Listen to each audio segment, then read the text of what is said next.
तो सितंबर में हम लोगों ने जो अपना अटेम्प्ट दिया है सीए फाउंडेशन का, इसका सॉल्यूशन, राइट। तो सीए फाउंडेशन सितंबर अटेम्प्ट का सॉल्यूशन इस वीडियो में हम लोग डिस्कस करने वाले हैं। चलिए तो स्टार्ट करते हैं सर। जैसा आप जानते हो टोटल 6 क्वेश्चंस है, ऑल दो कहने को 6 है, बाकी तो इसके सब पार्ट्स बहुत सारे हैं। तो अब आप देखोगे कि सर सबसे पहला ही क्वेश्चन बहुत ही बढ़िया क्वेश्चन है, आप ध्यान से देख सकते हो। Mister VG and mister PG, आप देखोगे कि एक unlisted shares were trading in the unlisted shares. Actually ये अनलिस्टेड शेयर्स में ट्रेड करते हैं, इससे कोई लेना देना नहीं है एक्चुअली में, लेकिन हाँ जी पिछले 7 सालों से एक्चुअली ये बता रहे हैं कि 7 सालों से वो क्या है बेटा, दोस्त हैं आपस में, राइट। अच्छा देखो ये आपस में ना बोरोइंग चलता रहता है इनका, मतलब वीजी और पीजी दोनों का बोरोइंग का काम चलता रहता है वीक्स के लिए, मंथ्स के लिए, राइट। और फिर उसके बाद वो कुछ टाइम के बाद वो पैसे रिफंड कर देते हैं एक दूसरे को। फिर कहते हैं 25 तारीख को कुछ अलग बात हुई। बोलो क्या हुआ सर? जनवरी 2025 में 25 तारीख को PG wants to buy 20,000 shares of unlisted company 500 रुपए के हिसाब से। उसको 40 लाख रुपए की जरूरत थी। अब ये 40 लाख रुपए वीजी से उसने मांगे कि भी मुझे 40 लाख रुपए दे दो, और वीजी ने वो 40 लाख रुपए पीजी को दे दिए, क्योंकि अल्टीमेटली चलता भी तो ऐसा ही था इनका game, right. Yes sir. So had not refunded 40 lakh rupees, but time पे ना यार ये 40 लाख रुपए वापस आए नहीं यहाँ पे, राइट। जब इसने पूछा कि भाई मेरे 40 लाख कहाँ है, तो मिस्टर पीजी ने कहा भाई मैं बहुत कोशिश कर रहा हूं उसको ना 10% हायर वैल्यू पे, मतलब जितने में मैंने खरीदा था 500 का प्राइस था, तो 500 के 10% हायर वैल्यू पे मैं उसको बेचना चाहता हूं, बट वो मार्केट में बिक नहीं रही है। तो अगर तुम्हें ऐसा कुछ दिखे तो तुम एक काम करो, तुम ये शेयर्स बेचने के लिए ऑथोराइज हो, तुम चाहो तो इसे बेच सकते हो, राइट। 15 दिन के बाद जब मार्केट की कंडीशन थोड़ी ठीक होती है तो बच्चे इसको बेचने के लिए, लेकिन ये तैयार होते हैं, बट यहां पर फिर पीजी ने मना कर दिया, नहीं भैया हम आपको ये राइट नहीं दे रहे सेल करने का। अब आप मेरी बात ध्यान से सुनिएगा, ये है एजेंसी का कॉन्सेप्ट, जहां पर आपने किसी एक पर्सन को एजेंट बना दिया कि आप मेरे बिहाफ पे ये काम कर सकते हैं, and that to irrevocable agency, right. So irrevocable agency था। क्या सर आपसे क्वेश्चन पूछा गया कि ऐसा किया जा सकता है कि आप बाद में ये जो एजेंसी है रिवोक कर दो? तो नहीं सर, ऐसा बिल्कुल भी नहीं किया जा सकता। अगर ऐसा हो रहा है तो आप कोर्ट में जा सकते हैं, कॉम्पनसेशन मांग सकते हैं, राइट। चलिए सेकंड क्वेश्चन की तरफ आ जाते हैं, जहां पर हम लोग देख रहे हैं mister GS famous general store in the NK market Delhi got to purchase order of 5 kg ममरा बादाम। तो मामरा बादाम जो है इन्होंने 3,400 रुपए केजी के हिसाब से खरीदे, बिल्कुल सर। और इन्होंने ये किसको दे दिए? इन्होंने मिस्टर पीके को देने हैं, राइट, ऑब्वियसली। तो भाई यहां पर जो मिस्टर पीके को ये डिलीवर करने जाते हैं, तो मिस्टर पीके के घर पे एक्चुअली में लॉक था, इस वजह से इन्होंने किसको दे दिया बच्चे? नेबर को। अच्छा ये बात ना किसने कही थी? खुद पीके ने कही थी, एक काम करो आप मेरे नेबर को दे दो, राइट। तो भैया ये जो जनरल यहां पर जो जीएस फेमस जनरल स्टोर है, इसकी तो कोई गलती है नहीं यहां पे, राइट, यहां तक तो। फिर जो मैडम है किसकी भाई? नेबर की जो मैडम है, उन्होंने क्या किया? मामरा बादाम को अपने कैलिफोर्निया आमंड के साथ जो है वो ऐड कर दिया, मिक्स कर दिया। कुछ समझ में आ रहा है मैं कहां ले जाना चाहता हूं आपको, है ना। तो भाई यहां पर मिक्सिंग का गेम चल रहा है। अच्छा इसके बाद जो कहानी है बहुत ज्यादा इंपॉर्टेंट है नहीं, आप याद रखिएगा। यहां पर आप एज नेबर की अगर हम बात करें तो नेबर जो है वो एज बेली है बच्चे, राइट। और बेली की ड्यूटी तो आप जानते हो, बेली की ड्यूटी क्या है कि वो उन गुड्स को सेफ कस्टडी में रखेगा, राइट, जो कि वो नहीं रख पाया। और इस वजह से क्योंकि उसने गुड्स को मिक्स कर दिए, और ये सेपरेट करना भी मुश्किल है, अभी 2 बादाम को सेपरेट करना बड़ा मुश्किल है, तो ऑब्वियसली यहां पर कॉम्पनसेशन पे करना पड़ेगा आपको, है ना। क्या पे करना पड़ेगा? कॉम्पनसेशन पे करना पड़ेगा, राइट। चलिए आगे बढ़ते हैं सर नेक्स्ट क्वेश्चन की तरफ। हाँ जी, बहुत ही सिंपल सा क्वेश्चन, जनरली मैं क्लास में आपको कहता भी हूं कि भी इंपॉर्टेंट क्वेश्चन की लिस्ट में रखिएगा इसको, और शायद आप लोगों ने इसको अटेम्प्ट भी किया होगा। Company is an artificial person. Yes sir, company artificial person है, हम पढ़ते हैं, राइट। सेपरेट लीगल एंटिटी का पूरा कॉन्सेप्ट यहां पर आपको एक्सप्लेन करना था, राइट। एंड इसके अलावा आप देख सकते हो नेक्स्ट क्वेश्चन भी इसके साथ ही एडेड है। आप देखोगे सर इसमें पूछा है कि भी कंपनीज एक्ट के अंदर आप मुझे एक बात बताओ, कॉमन सील का प्रोविजन क्या है? You know that common seal का प्रोविजन आपको याद होना चाहिए कि सर कंपनीज एक्ट अमेंडमेंट हुआ था इसका 2015 में। तो कंपनीज अमेंडमेंट एक्ट 2015 यहां पर ये ऑप्शनल कर देता है आपके लिए कॉमन सील को। कॉमन सील अगर आपके पास है, बहुत अच्छी बात है। अगर आपके पास कॉमन सील नहीं है तो क्या? एक सीएस और एक डायरेक्टर के सिग्नेचर चाहिए, या फिर कम से कम 2 डायरेक्टर के सिग्नेचर चाहिए अगर आपकी कंपनी में सीएस नहीं है, राइट। सीएस के लिए वो 10 करोड़ वाला मामला है, आपको पता ही है, राइट। चलिए एबीसी अब पार्टनर है। नेक्स्ट क्वेश्चन में देखिएगा, एबीसी क्या है बच्चे? पार्टनर्स है, लेकिन यहां पर बोला अनरजिस्टर्ड पार्टनरशिप। आपको याद है पार्टनरशिप के अंदर रजिस्ट्रेशन इज नॉट कंपलसरी, है ना। बट फिर भी मैंने आपको समझाया हुआ है कि रजिस्ट्रेशन कंपलसरी हो या ना हो, भाई साहब कुछ डिमेरिट्स दिए हुए हैं आपके साथ। और क्योंकि ये डिमेरिट्स हैं इसी वजह से लोग रजिस्ट्रेशन करवाते हैं। सर यहां पूछा है कि क्या ऐसा हो सकता है कि स्टोलन गुड्स के लिए आप अनरजिस्टर्ड फर्म हो और आप केस फाइल कर दो किसी सामने वाले पर्सन पे? यस हो सकता है बेटा, सिविल केसेस आप फाइल नहीं कर सकते, बट क्रिमिनल केस है बच्चे, राइट, क्रिमिनल केस है, ऑब्वियसली ये भारतीय न्याय संहिता में जाएगा और इस वजह से आप ये केस फाइल कर सकते हैं। नंबर 1। नंबर 2, यहां लिखा है A filed a suit against Mr. ABC and associate for claiming the shares of the assets। ये कर सकते हो क्या? अच्छा देखो, ये ना डिसोल्यूशन के लिए कर रहे हैं, एक ही एक्सेप्शन है बच्चे, जनरली आप केस फाइल नहीं कर सकते, बट एक तो आप क्रिमिनल केसेस के लिए केस फाइल कर सकते हो और दूसरा सिविल में डिसोल्यूशन के लिए आप केस फाइल कर सकते हो अगर आपका पार्टनरशिप फर्म रजिस्टर्ड नहीं है तो, राइट। और तीसरी बात, M फाइल कर रहा है suit against the MS ABC associate for recovery of 10,000 dues, right. तो यहां पर ऑन 4,000 इसमें 4,000 तो नहीं कर सकते भाई साहब, केस वेस जो है आप इस केस के लिए नहीं कर सकते, मतलब ऐसे केसेस आप फाइल नहीं कर सकते जहां आप सामने वाले से कुछ ड्यूज जो है रिकवर करना चाहते हैं, right. Yes sir. Next question आ जाइए। सर एक्स ऑफर कर रहा है वाई को कि वो मशीन सेल करेगा 5 लाख रुपए में, why refuse to buy it, okay, unless the machine is made into the running condition, जब तक कि मशीन रनिंग कंडीशन में नहीं हो जाता। एक्स जो है एग्री करता है कि भाई ठीक है मैं आपको मशीन जो है रिपेयर करके ही दूंगा, राइट। अब देखो यहां पर क्या हो रहा है, यहां पर अगर आप देखोगे डिस्ट्रक्शन ऑफ गुड्स का केस है, बट ये जो गुड्स का डिस्ट्रक्शन हो रहा है आफ्टर एग्रीमेंट हो रहा है बच्चे, एग्रीमेंट के बाद हो रहा है। ऑब्वियसली आप यहां पर किसी भी तरह के कह लीजिए कैविट, सॉरी, यहां पर जो आप किसी भी तरीके से जो है वो अपना पेमेंट रिकवर नहीं कर पाओगे, right. You can not recover anything. यहां पे पूछा गया, एग्जामिन करना है आपको कि क्या आप प्राइस को रिकवर कर सकते हो? नहीं सर, आप यहां पर प्राइस को रिकवर नहीं कर सकते, राइट। चलिए नेक्स्ट क्वेश्चन, बहुत ही बढ़िया क्वेश्चन है आपके पास, right, sales of goods act से। सर जहां पर आप देखोगे कैविट एम्पेटर वाला केस लग रहा है आपके पास। कैविट एम्पेटर क्यों लग रहा है? क्योंकि आपने देखो वीके ने क्या किया है, एक डार्क ब्लू कलर्ड क्लोथ खरीदा है, राइट।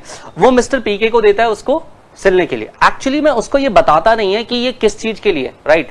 अब वो जो कपड़ा था, वो कपड़ा उसको बेचा गया था, एक्चुअली वो जो कपड़ा बेचा गया था वो बेचा गया था उसे विदाउट उसका पर्पस जाने हुए। भाई 3 नंबर पूरे पक्के हैं। आप कैविट एम्पेटर वाला केस लगा के आ जाइए जहां पे लेट द बायर बिवेयर, मतलब बायर की गलती है भैया, यहां पे सेलर की कोई गलती नहीं है। ऐसा ही क्वेश्चन है आपके पास, शायद question number 5, yes, and this is the exception of the caveat emptor. यहां पर आप देखोगे कि यहां पर एक्सेप्शन है कैविट एम्पेटर का, जहां पर एस जो है वो विजिट करता है एक इलेक्ट्रॉनिक स्टोर पे and ask for the laptop suitable for the high and graphic design work, right. अब यहां पर देखिएगा स्पेसिफिक मॉडल आपने बता दिया, सब कुछ बता दिया, आपने उसको अपना काम वाम सब बता दिया है। अब आपको पता है जब आप ये चीज बता देते हो सामने वाले पर्सन को, यानी कि किसको, सेलर को, कि भाई मेरी जरूरत क्या है, now burden shifted to the seller कि वो आपको एक ऐसी चीज एडवाइस करे जो आपके पर्पस को सूट करेगा। लेकिन अगर आपके पर्पस को सूट नहीं करता तो क्या आप लीगल एक्शन ले सकते हो क्या? यस, आप लीगल एक्शन ले सकते हो, because this is the exception of the caveat emptor. ये कैविट एम्पेटर का क्या है बच्चे, एक्सेप्शन है, राइट। तो मतलब आप देख लो, एक्सेप्शन भी पूछ लिया गया अलग क्वेश्चन में और कैविट एम्पेटर भी पूछ लिया गया आपसे, राइट। यस सर, आ जाओ जी, आ जाते हैं हम यहां पर, यस। अब देखो कितना आसान क्वेश्चन पूछा है आपसे, इससे आसान कोई क्वेश्चन हो सकता है क्या भाई? इस बार भी अगर पास नहीं हो रहे हो ना तो फिर देख लो भाई, एओए एंड एमओए इनके बीच का डिफरेंस बताना है, तो simple question, right. Difference between article of association and memorandum of association, but mind it is 4-7 marks, 7 number के लिए बचे। 3-4 पॉइंट से काम चलेगा नहीं, कम से कम 6-7 पॉइंट्स आपको लिखने ही पड़ेंगे यहाँ पे, राइट। तो आप याद रखिएगा एओए और एमओए के बीच का डिफरेंस आपके मॉड्यूल में भी गिवन है, सेम एज इट इज अगर आप लिख करके आ जाते हो भाई 7 में से 6-5 कुछ तो मिल जाएंगे आपको, राइट। चलिए नेक्स्ट क्वेश्चन देखिएगा। सर 5 क्लोज फ्रेंड्स डिसाइडेड कि हम ना एक एलएलपी फॉर्म करेंगे, ठीक है जी साहब। इन्होंने एक एलएलपी फॉर्म कर लिया जिसमें आप देखोगे मिस्टर ए जो है ना, अच्छा ये एलएलपी का फॉर्मेशन किस लिए हुआ देख लो, एजुकेशन ऑफ पुअर चिल्ड्रन, हाँ जी। और नीचे लिखा भी है देखो, क्या इस पर्पस के लिए एलएलपी फॉर्म की जा सकती है? तो हमने पढ़ा हुआ है sir, LLP can not be form for the charitable purpose. ये चैरिटेबल पर्पस है और चैरिटेबल पर्पस के लिए कभी भी सर हमेशा बिजनेस पर्पस होना चाहिए, है ना, and that to make profit only, right. आपका इंटेंशन प्रॉफिट कमाना होना चाहिए, एक्चुअल में प्रॉफिट कर रहे हैं नहीं कर रहे हैं इससे कोई लेना देना नहीं है बच्चे, राइट। सेकंड क्वेश्चन है आपके पास कि सर मिस्टर ए जो कि एक नॉन रेजिडेंट है और मिस्टर बी जो कि दूसरा नॉन रेजिडेंट है, और मिस्टर सी डी सब ये रेजिडेंट है, बट मिस्टर ए और बी दोनों को ये चाहते हैं डेजिग्नेटेड पार्टनर बनाना। तो आपको याद होगा यार, डेजिग्नेटेड पार्टनर हम लोग डिस्कस करते हैं section number 7 of the LLP, और यहां पर आप क्या डिस्कस करते हो कि आपके पास दो डेजिग्नेटेड पार्टनर्स मैंडेटरी हैं, इन दोनों में से कम एक, एटलीस्ट वन, कम से कम हम लोग क्या बोलते हैं बेटा, एक क्या होना चाहिए बच्चे, रेजिडेंट ऑफ इंडिया। और रेजिडेंट ऑफ इंडिया होने के लिए क्या करना पड़ेगा, पिछले एक साल के अंदर हमारे यहाँ पे 120 डेज वो रहा हो, कम से कम 120 डेज वो कम से कम रहा हो, तब हम मानेंगे, राइट। दो में से कम एक रेजिडेंट होने चाहिए, राइट। तो that's why they can not, right, ये नहीं बन सकते, करेक्ट है जी। चलो नेक्स्ट क्वेश्चन पे आते हैं। ये अगेन यार बहुत आसान क्वेश्चन है, इस बार पेपर ही बहुत आसान है आपका एक्चुअली में, राइट।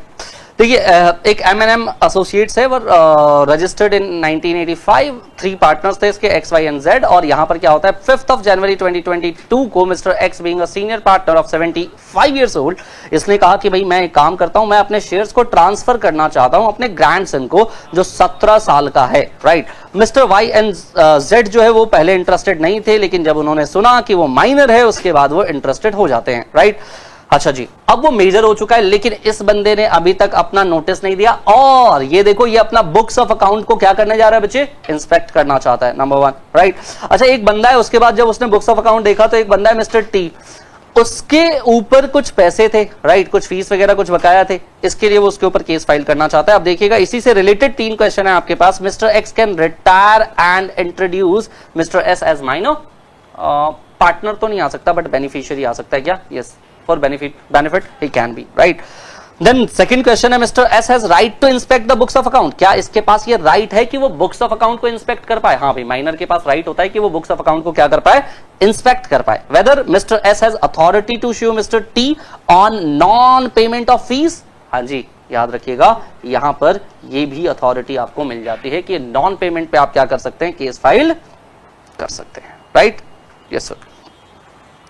नेक्स्ट क्वेश्चन है आपके पास, Mr R M has engaged in the trading of the handloom और wife one of with his wife one of their friends suggested that they should form a private company. ठीक है जी, private company का case है आपके पास। अब यहाँ पे लोन वगैरह का केस है, आप बड़े आराम से इन क्वेश्चंस को अटेम्प्ट कर सकते हो। आप देखिए यहाँ पर कह रहे हैं कि क्या कन्वर्ट हो सकते हैं क्या हम ओपीसी में? यस सर, एक प्राइवेट कंपनी ओपीसी के अंदर इजीली कन्वर्ट हो सकता है बच्चे, राइट, यस सर।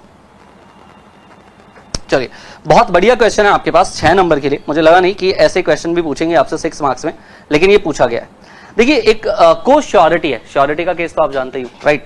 यहाँ पे 4 लाख रुपए की श्योरिटी दी गई है, राइट, जिसमें ए ने, अब ये जो श्योरिटी दी गई है ये किसी एक पर्सन के द्वारा नहीं दी गई, ये 3 अलग अलग लोग हैं, ए बी और सी, तीनों ने मिलकर के श्योरिटी दी है। जहां पे ए ने कहा कि मेरी लायबिलिटी लिमिटेड है 1 लाख तक, बी ने कहा मेरी लायबिलिटी लिमिटेड है 2 लाख तक, राइट, और सी की लायबिलिटी लिमिटेड थी 4 लाख रुपए तक, राइट।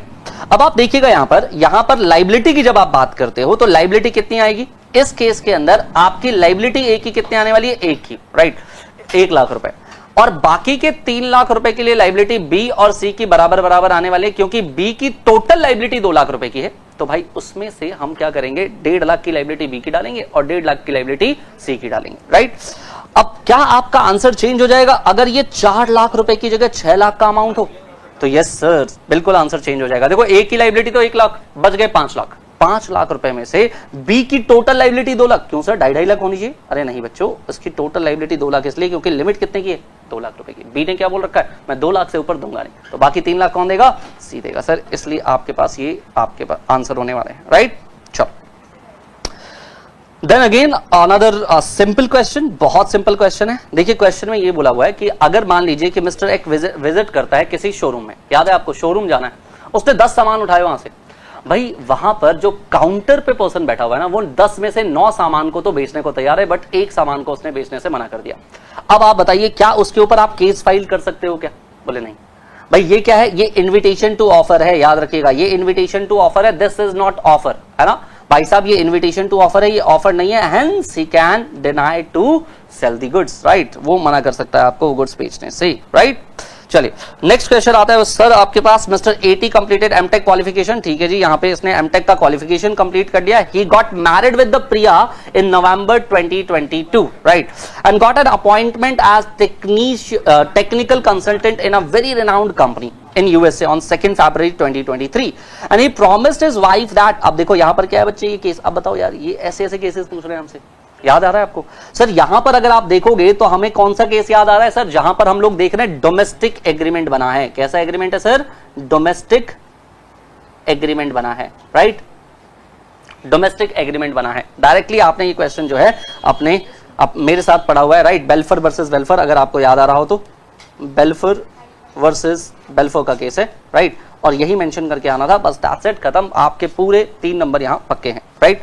नेगोशिएबल इंस्ट्रूमेंट का बहुत ही आसान सा क्वेश्चन है। आप देखिएगा यहां पर पूछा हुआ है कि यहां पर आपसे पूछा हुआ है कि नेगोशिएबल इंस्ट्रूमेंट, अच्छा देखो इसकी डेफिनेशन लिखनी है आपने। यहां पे नेगोशिएबल इंस्ट्रूमेंट की डेफिनेशन लिखनी है। सोचो, नेगोशिएबल इंस्ट्रूमेंट में आपको बिल्स ऑफ एक्सचेंज डिफाइन करना है, चेक डिफाइन करना है और प्रॉमिसरी नोट डिफाइन करना है। दैट्स इट, खत्म कहानी, राइट? चलिए नेक्स्ट एक और क्वेश्चन है आपके पास 6 नंबर के लिए। और भाई देखो जनरली 4-5 नंबर में तो क्वेश्चन आते ही थे, बट 6 नंबर में क्वेश्चन आया डिफाइन लॉ। लॉ को डिफाइन करो। पहली क्लास लॉ डेफिनेशन पढ़ते हैं हम लोग, राइट? और दूसरा हम लोग वेरियस सोर्सेज ऑफ लॉ, ये भैया डायरेक्टली आपके ICAI के मॉड्यूल से निकल के आया हुआ है। सोर्सेज ऑफ लॉ भी हम अपनी क्लास में पहली क्लास के अंदर पढ़ लेते हैं, राइट? चलिए नेक्स्ट क्वेश्चन देखिएगा। Miss S visit an electronic store and ask for a laptop suitable for the high end। अच्छा ये मैंने अभी तो डिस्कस कर लिया आपसे, राइट? अभी मैंने आपसे ये डिस्कस कर दिया था। चलिए तो नेक्स्ट चलते हैं आगे।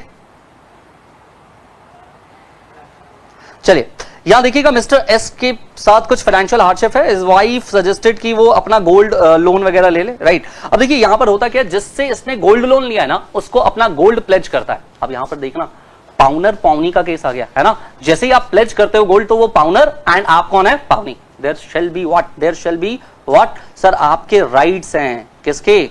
आपके राइट्स हैं एज पाउनी। पाउनी होने के नाते आपके राइट्स है। आप बताओ क्या आपके उन गुड्स को बेचा जा सकता है क्या? बिल्कुल भी नहीं, आपके उन गुड्स को बेचा नहीं जा सकता। एक और इंपॉर्टेंट बात, यहां पर जो ज्वेलरी शॉप ऑनर है वो नहीं जानता कि ये गुड्स प्लेज थे, राइट? एंड दैट्स व्हाई आप क्या कर सकते हैं, आप मिस्टर आर पे केस फाइल कर सकते हैं और कॉम्पनसेशन और अपना जो भी वो क्लेम है वो रेज कर सकते हैं, राइट? चलिए नेक्स्ट क्वेश्चन है mister SR enterprises, well non trading firm है यहां पर, और यहां पर आप देखोगे farmer partner of the firm है, had retired in 2022 but never made any public announcement about his retirement। अब बताओ भाई, अगर मान लो किसी ने पब्लिक अनाउंसमेंट नहीं किया, what is public announcement? Sir public announcement का मतलब है, पब्लिक अनाउंसमेंट का मतलब है कि उसने नोटिस नहीं दिया। अब नोटिस नहीं दिया तो बताओ भाई वो लाइबल होगा या नहीं होगा? यस सर वो लाइबल होगा, वो लाइबल होने वाला है। हाँ, उसको प्रॉफिट का हिस्सा नहीं दोगे बट लाइबिलिटी तो आप उसके ऊपर भी इंपोज कर ही दोगे बच्चे, राइट? चल एक और क्वेश्चन है आपके पास, यहां पर पार्टनरशिप फर्म का एक क्वेश्चन है आपके पास। कारपेट मैन्युफैक्चरिंग एंड एक्सपोर्टिंग का काम करते हैं, right? Initially manage by the senior partner LMNO। और यहां पर आप देखोगे एक पार्टनर को इन्होंने एडमिट किया है मिस्टर जी को for expert in the carpet manufacturing as a partner. However 10th of January 2024 को मिस्टर जी जो है वो एक्यूज्ड है ऑफ अनऑथोराइज्ड एक्टिविटीज। ओके ठीक है जी, और उसको आपने एक्सपेल कर दिया। क्या आप उसको एक्सपेल कर सकते हैं यूनानिमस अप्रूवल के साथ? यस, आप उसको क्या कर सकते हो बच्चे? हटा सकते हो। लेकिन examine whether the action of partner is justified. Yes sir बिल्कुल जस्टिफाइड है। What are the factors which would be kept in the mind prior to expelling the partner? भाई देखो कभी भी आप किसी पार्टनर को एक्सपेल कर सकते हो अनऑथोराइज्ड एक्टिविटी के लिए, है ना? अनऑथोराइज्ड एक्टिविटी के लिए आप उसको क्या कर सकते हो? एक्सपेल कर सकते हो, बिल्कुल अलाउड है बेटा, ये पॉसिबल है, राइट? हाँ, उसको reasonable opportunity of being heard देना पड़ेगा, RROBH ये देना पड़ेगा, राइट? चलो चलिए नेक्स्ट क्वेश्चन है आपके पास, pledge of document of title of the goods mercantile agent with. ठीक है जी, यहां पर आपको ट्रू फॉल्स के क्वेश्चंस गिवन है, आप इजीली इनको अटेंड कर सकते हैं, कोई दिक्कत वाली बात है नहीं। मैं आ रहा हूं सीधे नेक्स्ट क्वेश्चन के ऊपर जहां पर आपसे केस स्टडी की बात की हुई है। ट्रू फॉल्स बहुत इजी क्वेश्चन है, आप उसको अटेम्प्ट कर लोगे। मिस्टर के ड्रॉ करता है bills of exchange payable 60 lakh rupees after site. हाँ देखो भाई ये 60 लाख रुपए आफ्टर साइट देना है आपको, ठीक है ना, राइट? मिस्टर एन ने एक्सेप्ट कर लिया bills upon the presentation. Yes, यहां पर जो है बिल्स का मैच्योरिटी डेट क्या होगी? आफ्टर साइट ही होगी बच्चे, यहां पर आफ्टर साइट होने वाली है, राइट? Yes sir. चलिए, फ्रॉड की डेफिनेशन पूछी हुई है आपसे। यस सर, फ्रॉड की डेफिनेशन देनी है। What would be the effect of the fraud? आपको फ्रॉड का इफेक्ट पता होगा, सेक्शन नंबर 65 आपको पता होना चाहिए भाई। वहां पर हम लोग क्या करते हैं, जैसे ही फ्रॉड हुआ है उसके बाद ये क्या हो जाएगा, वॉइड हो जाएगा, राइट, वॉइड हो जाएगा, राइट। आपको सेक्शन 65 में क्या करना होगा सर, सेक्शन 65 में आपको अपना जो प्लेस है वो आपको बिल्कुल जीरो करना पड़ेगा। मतलब अगर आपने कोई बेनिफिट लिया है तो आपको वो बेनिफिट क्या करना पड़ेगा, पास ऑन करना पड़ेगा, right. Yes sir. Quantum merit direct question है बच्चे। क्वांटम मैरिट आपको पता है कि हम अपने किसी भी कॉन्ट्रैक्ट के अंदर ना, जितने का हमारा गुड्स की वैल्यू है, गुड्स की वैल्यू से ज्यादा वैल्यू का हम लोग क्या नहीं कर सकते बच्चे, गुड्स की वैल्यू से ज्यादा वैल्यू की चीजें जो है हम लोग मतलब उसके ऊपर जो है कह लीजिए फाइन्स एंड पेनल्टीज जो है नहीं लगा सकते, right. Yes sir. Sale resembles और हायर परचेज की बात की हुई है। बिल्कुल सर, आपको सेल और हायर परचेज के बीच का डिफरेंस बिल्कुल हमारी पहली क्लास में देखने को मिल जाता है। Thank you very much. और भी ऐसे इंफॉर्मेशन के लिए, ऐसे ही और वीडियोस के लिए साथ बने रहें। Thank you very much.